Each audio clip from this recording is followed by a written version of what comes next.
Good morning सकल के। तो आज के छिलो फादार्स डे और सकाल सकाल आमरा ट्रली गोछाते बसेছি और डुगू निये चले एसेছে ওর বাবার জন্য একটা ফাদার্স ডে সুন্দর কার্ড বানিয়ে। এ তো তোমরা সকলেই জানো যে আমার মেয়ে একটু যে কোনো অকেশনে একটু কার্ড বানাতে খুব ভালোবাসে।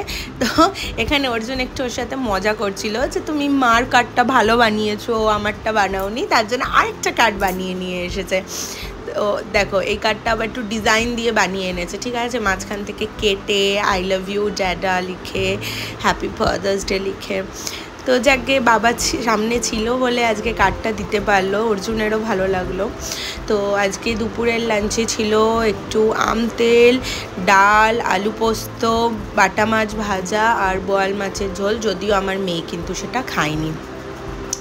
তো এখন সন্ধ্যাবেলা আমরা আমাদের পাড়ার মন্দির দর্শন করে এখন যাচ্ছি একটু মেলায় দেখতে। জানো তো বহু বছর বাদে মোটামুটি একটা আমি মেলায় যাচ্ছি। এই মেলাটা ছোটোবেলায় যখন বসতো তখন তো যেতাম অবশ্যই, কিন্তু আজকে অনেক দিন বাদে আবার যাচ্ছি। তো এখানে দেখো এত রকমারি জিনিস রয়েছে যে মানে কি কোনটা ছেড়ে কোনটা নেব সেটা বলা যাচ্ছে না। তবে জানো তো একটা জিনিস আমার খুব মনে হয় যে আগেকার দিনে না মেলা কিন্তু খুব বেশি রকমভাবে অ্যাক্টিভ ছিল। তার এটাও রিজন হচ্ছে যে দেখো আগে তো এত অনলাইন ছিল না, আমরা এখন যে কোনো জিনিস বিভিন্ন অনলাইন প্ল্যাটফর্ম থেকে কিনে নেওয়াটাই প্রেফার করি।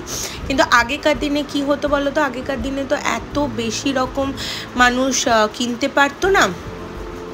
তো সেক্ষেত্রে মানুষের এখানে বাইরে গিয়ে কিনে আনাটাই কিন্তু একমাত্র রাস্তা ছিল। তো সেক্ষেত্রে মেলাতে তখন প্রচুর ভিড় দেখা যেত দোকানে, যে এটা কিনতে হবে ওটা কিনতে হবে, একটু কম দামে কোথায় কি পাওয়া যাচ্ছে। এখন সেটা হারিয়ে যাচ্ছে, জানি না আর কদিন হয়তো পরে হয়তো মেলাটাই হারিয়ে যাবে, কারণ মেলার জন্য যে মাঠটা দরকার সেই মাঠটাই হয়তো কোনো একটা আবাসন তৈরি হয়ে গেল। তো যে কদিন আছে মেলা সে কদিন উপভোগ করে নিই।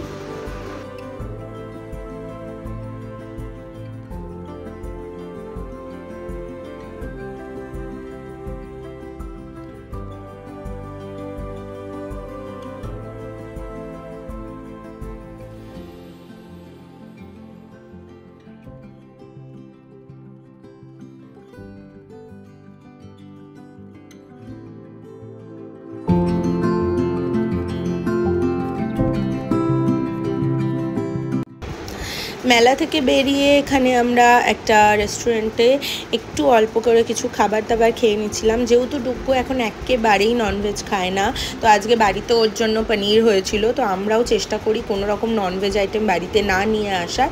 তবে এই কি একটা টাইমের পর হয়তো আমাদেরও ছেড়ে দিতেই হবে, কারণ হয় না সেটা।